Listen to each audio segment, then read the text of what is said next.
Еліміздегі санитарлық эпидемиологиялық жағдай бойынша Қазақстанда омикрон тез таралып, бүгінгі күні Түркістан облысын қоспағанда өңірлер қызыл аймақта орналасты.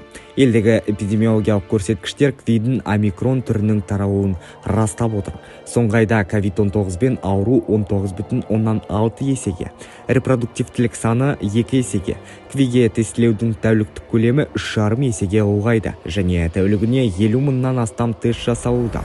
Ауру көбейсе де, соңғы айда өлім-жітім аз, 2,5 есеге төмендеді. Стационарларда ем алатын пациенттердің саны 2 есеге, амбулаториялық деңгейдегі аурулардың саны 5 есеге артты. Бұл жайында Қазақстан Республикасының денсаулық сақтау министрі Ажар Ғинаят мәлім етті.